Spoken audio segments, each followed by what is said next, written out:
Hi, welcome to the Canadian City and Southern Model Railroad. Today's video is Scratch Building Dave's Saloon,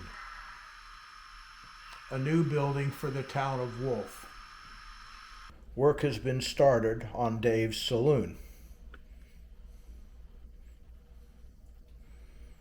The back wall, left side wall, false front, lean-to, and the right wall have been cut out. Here on the lean-to, I cut the back wall of the lean-to at the wrong angle so that the board and bat's on the wrong side. So I took two scraps and carefully glued them together, making sure that there's no glue coming out on this side that could affect the stain later on. Here on the back wall, I've glued a little extension on the bottom. This wasn't a mistake. By gluing this piece on, which will be inside the hillside on the finished model, I saved enough to get a whole extra section of wall of my board and bat siding. I'm building two versions of this, both nearly identical, in order to have an extra possibly to sell. The one here has been temporarily taped together to show a general idea of the layout of the building. The first cuts for the first story windows and the front door have been made. When I cut out the pieces for the front windows, I cut them slightly small and then very carefully filed them to the exact shape. Once that was done, I had to trim the board and bat, top and bottom, so that the windows sit flat against the wall. These windows are Grant Line, and they're the larger windows for the first floor. But I don't have enough doors and windows to finish the building from commercial parts. These are the rest of the doors and windows that I printed on my resin printer. They were drawn by the most simple CAD program, which is more than adequate for most model railroad parts. They've been sprayed with a thin layer of gray primer so that they aren't so clear once the building is lighted. And they will get stained or painted depending on how that works out to match the rest of the trim. I'm taping down my windows now that they've been sealed with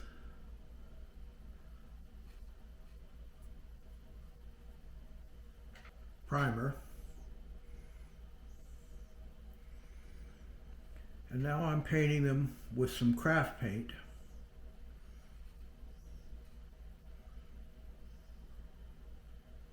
And this is a mixture of a craft paint called Fawn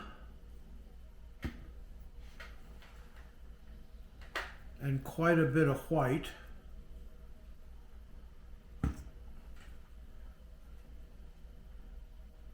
and some cadmium yellow. Now what I'm trying to do here is to get a color as close to the raw siding as I can get, because I'm hoping to be able to attach these, glue these to the siding, the walls,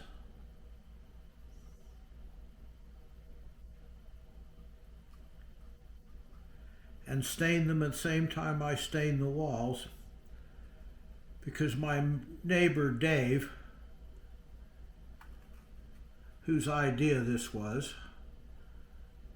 wants the entire building to have a rustic stain. And I've often wondered about doing this and if it's even possible, and if the craft paint will stain similar to the raw wood enough to make it look like actual wood. Now on my mind, I actually made every single window entirely out of pre-stained scale lumber so that it matched the rest of the building. And that worked out wonderfully. but that's a heck of a lot of work, an incredible amount of time. And the detail isn't quite as fine as with printed or cast molded windows. Now, I'm not worrying about getting this craft paint too thick because I learned some time ago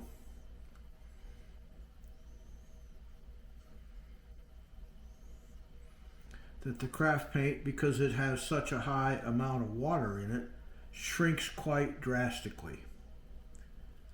And then the detail that might get covered up because the craft paint is thick comes right back once it's dry and it shrinks.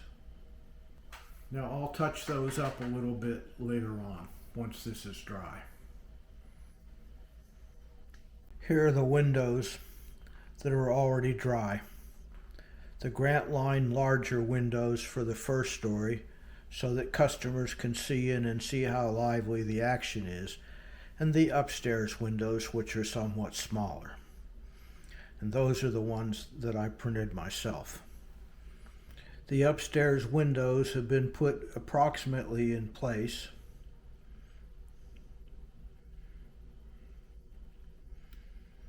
And now I'm going to measure up and see how far from the base, from the bottom of the building, the bottom of the windows are. And that I'll now mark on all the different pieces so that all the windows line up once the holes are cut for them.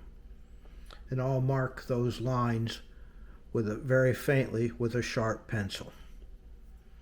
This is how I cut my window openings to be really accurate. This is particularly important with board and bat siding.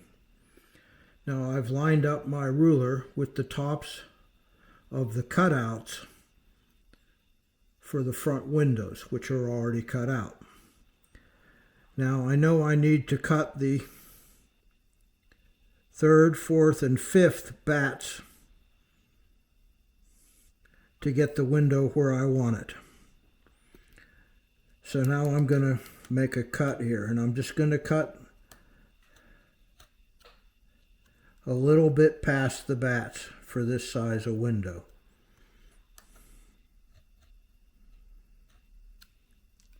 And now that I've started the cut, I can keep going, and I'm going to cut from both directions.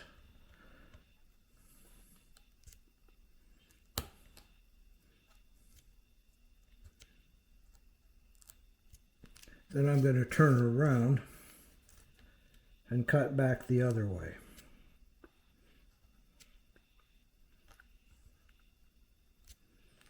Now I cut too far here because I had the camera in the way and I missed what I was doing. But that's repairable.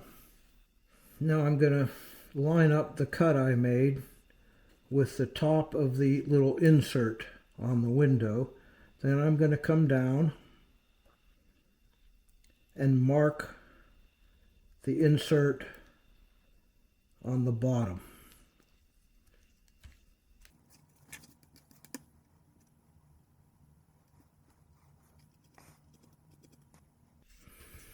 And again, I'm going to cut from both directions, cutting inwards towards the opening in the window.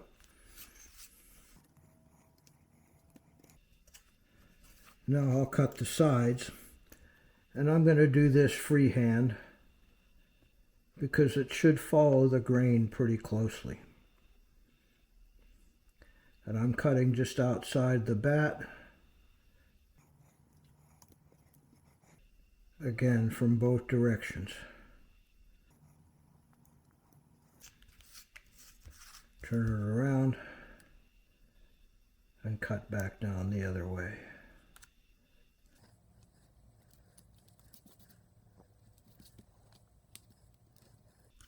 And the window opening comes out quite neat and easy. Now this isn't going to be wide enough, and that's okay. I'm going to place the window in here and get an idea of just how much more material I need to remove on either side to get the window to fit in nice and tight. And I'm going to look at it and see that this side's a little farther from the bat than this side, so I'm going to take material off this side, and I'm going to do that with a file.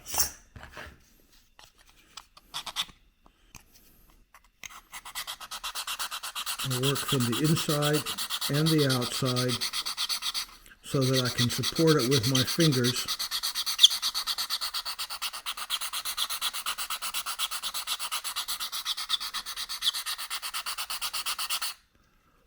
so I don't break the siding. And I'll go back and forth, checking and double checking until that fits in snug, but not too loose. And still this side's a little bit farther from the bat, so I'll still work on this side. Usually I end up working both sides until the window is sitting nice and neat between the bats, equidistant. Going to square up all the corners as well.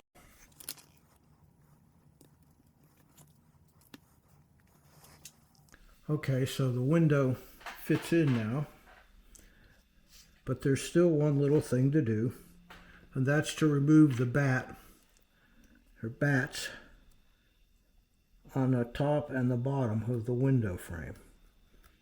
So I'm going to very gently, tilting my knife slightly towards the window, going to make some little cuts, top and bottom, using the window itself as a guide. I'm not pressing down very hard on the knife because I don't want to cut into the window itself.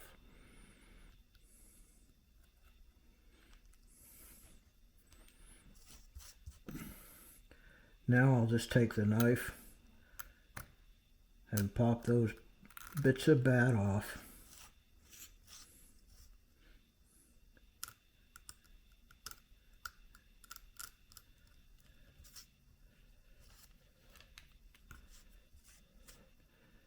And check my fit.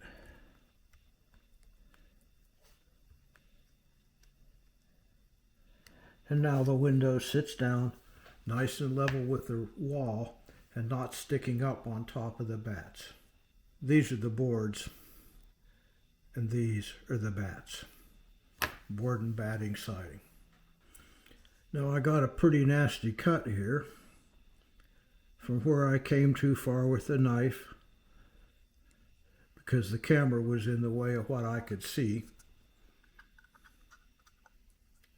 So I'm going to take a little bit of the paint that I mixed to match the color of the wood, and I'm just going to put a little bit right there where those cut marks are.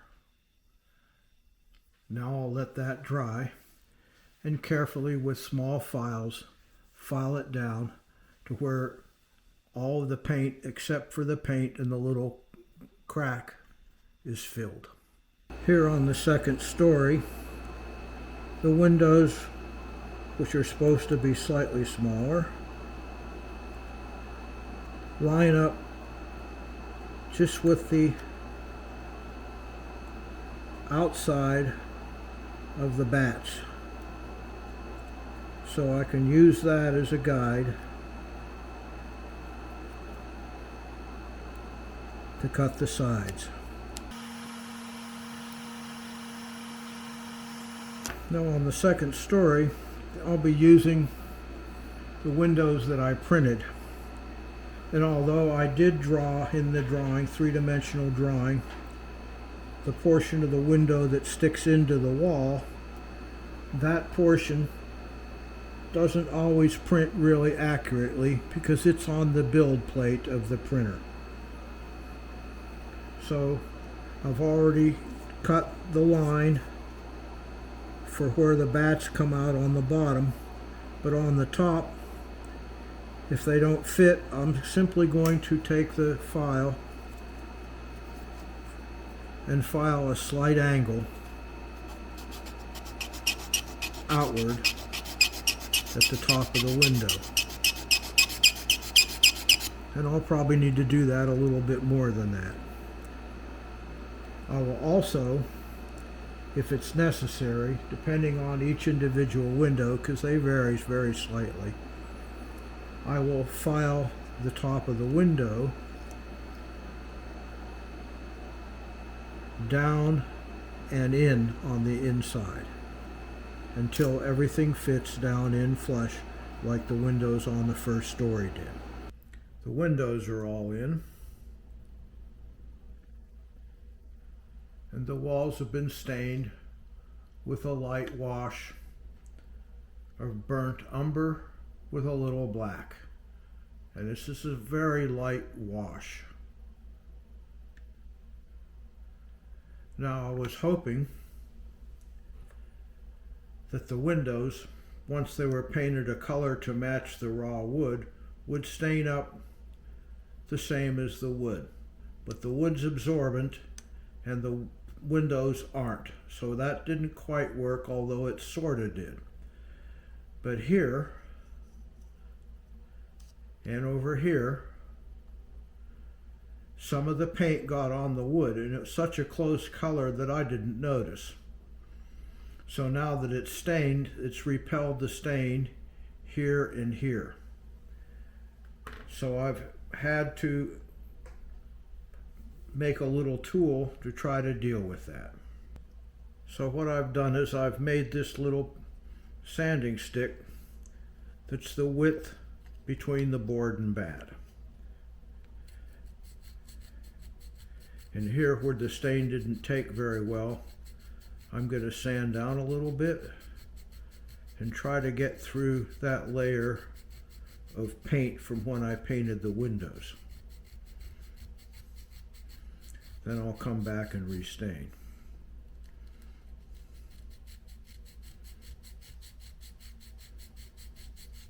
Now here's my wash. Burnt umber with a little bit of black in it. And I'm going to stain the side and back wall. This will dry a little lighter.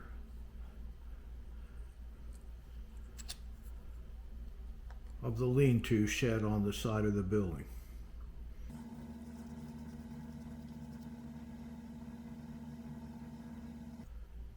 Going to leave a little more stain on some of the boards so that they look more like individual boards. Now I'll let that dry. On the right side wall here, I've notched up a little bit so that the floor to the shed can be all the same piece with the rest of the building.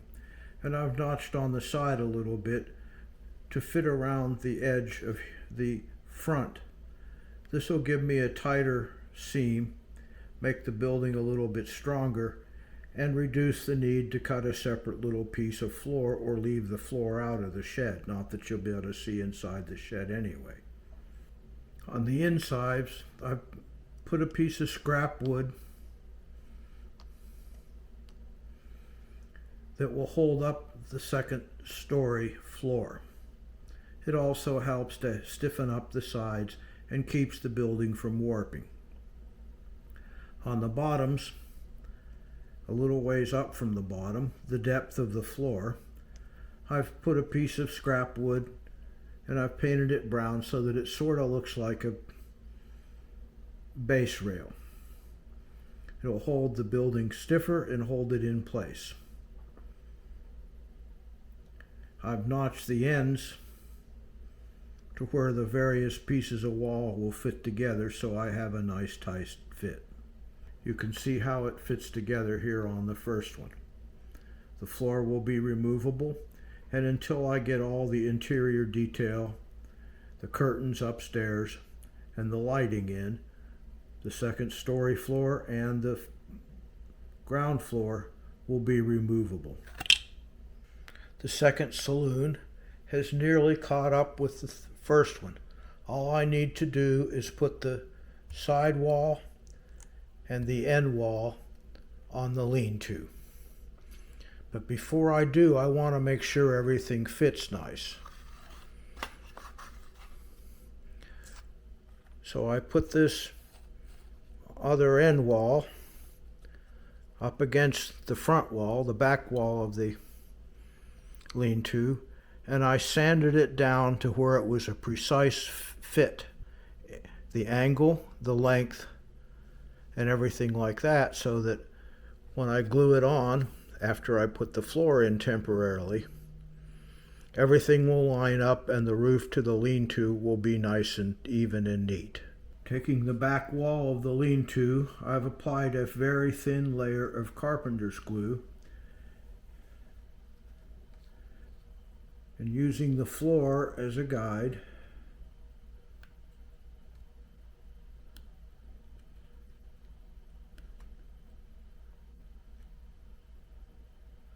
I can glue the back wall on. And I was careful not to get too much glue because I don't want it to squeeze out on the outside of the building. And while I'm at it, I've got a little piece of scrap, square piece, that's the same thickness as the wall, and I'm going to glue it on here along this edge. As a filler, so that later on when I put the trim on the building, there won't be a gap there and the front wall won't look like it's jagged. And once this glue dries, I'll cut this piece off and put it over on the other one so that they're both the same that way. Both buildings are now all glued together and it's time to do trim.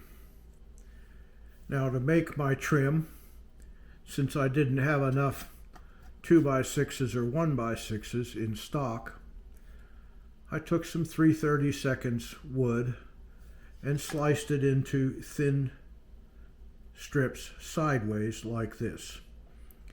Then I took them and taped them down all together, 20 of them, since I need 18 and probably break a few,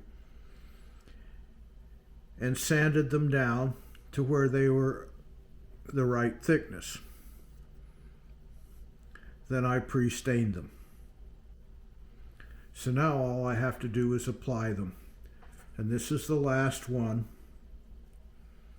So I've got some carpenter's glue and I'll kind of measure this here and I'll just spread this along with a little piece of scrap stick and simply press it down, overlapping the one on the back that I did previously. Like that. The second story floor, first story roof has been cut out. And it's been painted an off-white on the top of the first story. I've also cut a hole in it and put a little valance around. That way a single LED can be put in there, and I'll mount it down in a little bit, just flush with the top of the first story roof, and that will allow light for the entire building. The light upstairs won't be as bright as downstairs, which is what I want because there'll be curtains around upstairs and no interior detail in there. And having the little valance around here will prevent the LED from shining directly into the window and give the illusion that the light's coming from somewhere up higher in the room. The next step, after all the windows and trim are in place, was to build the porch, the stairs, and the sidewalks. There's a little bit of sidewalk here. The front sidewalks are now complete. There's a little bit of the side sidewalk here, and the supports for the stairway. And I made those quite simply by buying some pinking shears. They have little notches in them. I'm going to take some thin plywood, and I've already done enough of these for several stairways, and I'm going to cut with the pinking shears. Now the trick here is to keep the shears straight. Don't let them curve off. And there I've got enough material for 2 more stairways. This is very thin birch plywood, it's 3 ply. That makes it very strong, and it won't break or fail to cut properly with the shears. Once that's done, it may be necessary, kind of have to look step by step, to come along with a small file and square up the steps. Now I've taped these stair rails 2 feet apart, and I've taped the base for the sidewalk 2 feet apart on center. I'm going to take a little bit of carpenter's glue, and a few steps at a time apply some glue. If a little bit extra gets on the inside, that's fine. I try not to get too much on the outside of the steps where it can show once the model's completed. I'm not going to do the entire stairway in one go, because the glue will start to set up and prevent the steps, which I've pre-cut to 3 feet, 1 12 by 2s 3 feet long, and I'm going to put these 3 steps in place. Naturally, since the camera is running, this isn't going as easy as it did on the first set of stairs.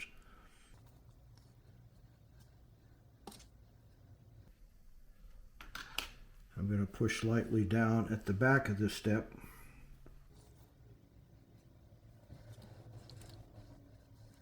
to make sure that it gets in place level. When I pick these up with the X-Acto, I'm putting as little pressure as possible so as not to leave a mark in the wood,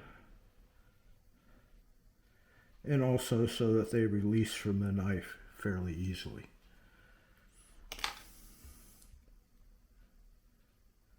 Going to let those 3 steps dry.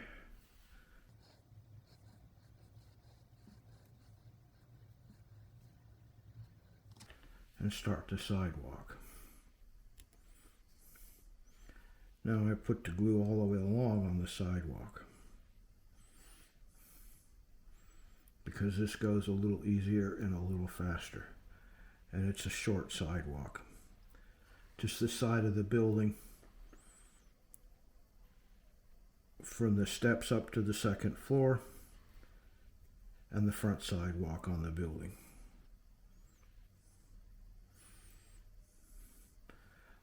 Trying to line these up, but I'm not being totally careful, because all of the steps and all the sidewalk pieces were cut a little bit long, so that once the glue is thoroughly dry, the ends can be sanded more even.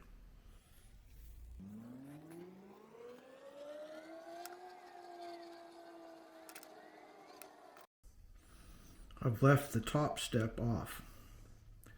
That's so that when I glue it to the porch and glue the bottom to the sidewalk, I can line the top step up more evenly, height and width, with the porch up top.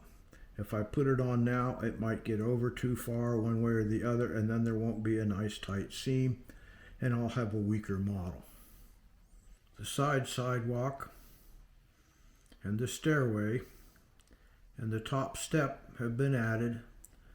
The top porch was glued on last night and has had overnight to dry good and thoroughly to help anchor all of this construction so that everything is level and secure. And because this risers on the stairway are plywood, it will make for a nice strong model that can take a bump or two as it gets installed on the layout, or perhaps on Model 2 in shipping. Here I've got a pile of cedar shingles in HO scale, and I've made these myself, and here's how I do it. Over here I've got some sheet material that is actually real cedar. It came from a cigar wrapper. Now, I don't smoke cigars, but years ago a friend of model railroad, a friend of mine, brought me a big bag of cigar wrappers. This is very thin material, thinner than cardstock, thinner than a 1-inch board in HO scale. So what I'm going to do is I'm going to come along, and every 1.5 feet in HO scale, I'm going to make a mark with my pencil and divide this up into those measurements. Then I'll do the other side over here the same way. 1.5 feet, 18 inches. Now I'll move the camera out of the way because it's in the way of doing the other side. Now I'm going to turn this the other way. The other side has been marked, and I'm going to come in 1 foot at a time and make a cut.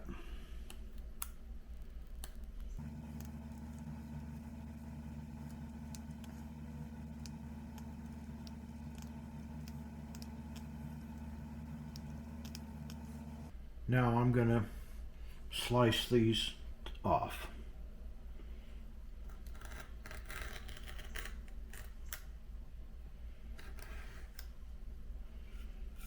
And I've got a row of shingles in HO scale. Nice and thin.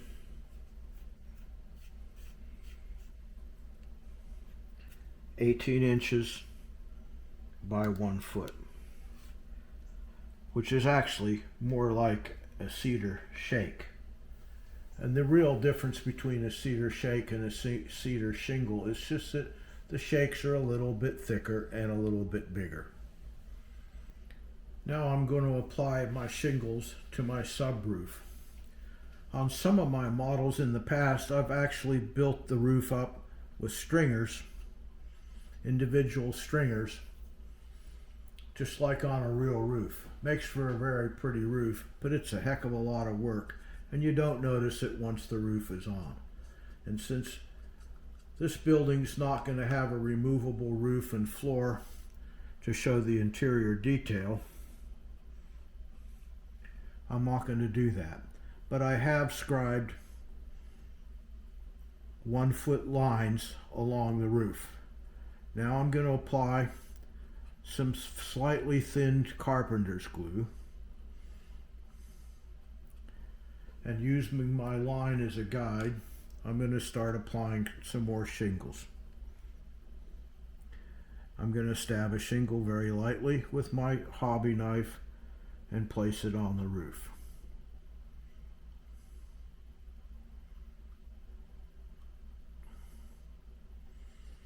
And sometimes they don't come off the knife very easy. Now I'm going to try to keep the shingles close together. They're not all exactly the same length and width, so I'm going to line up the bottom of the row and use the line as a guide, but if they come out a little short or a little long, that's okay, because the next course of shingles will hide that.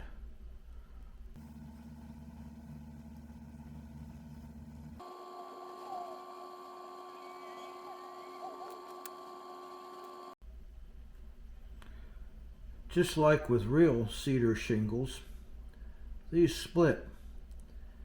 And I don't throw the splits away, because when it comes to the end of the roof, there needs to be a partial shingle where it's been split to match the edge of the roof. Now I'll let that row dry and turn back around to the side and keep going row after row until I reach the top. Now up at the top I've knocked off some of the bats on the board and batten siding to leave room for the shingles to butt up against the wall and for a small piece of trim once the shingles are in place so that there's no leaks onto the porch and into the storage room. Dave's Saloon is now nearly finished. All I have left is to put the glazing in the windows, the curtains in the upstairs windows, and hook up the lighting and do the final assembly. I've found in the past that super detailing interiors in HO scale is really not very effective.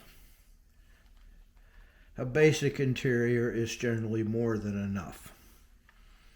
For example, I could put tiny little cards on the table. Beer and whiskey glasses, a brass rail to put your feet on at the bar, but that's not going to show up really through the little windows once the light is on, even in a dark room. So just the basics are more than enough. Well, thanks for watching. Subscribe, share, all that stuff. And have a really great rest of your day. Well, Dave's place is now finished. The lights are hooked up. The glazing is in the windows. The curtains are all in. And it's been set into the hillside.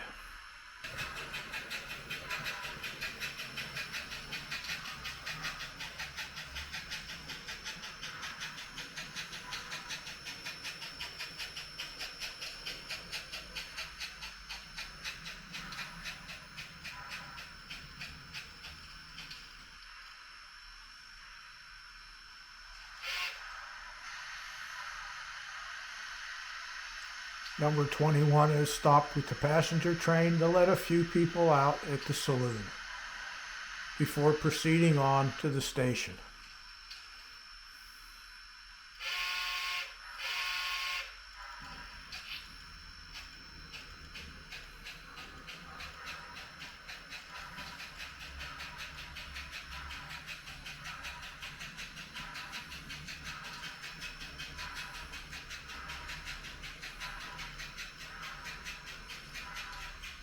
See you next time.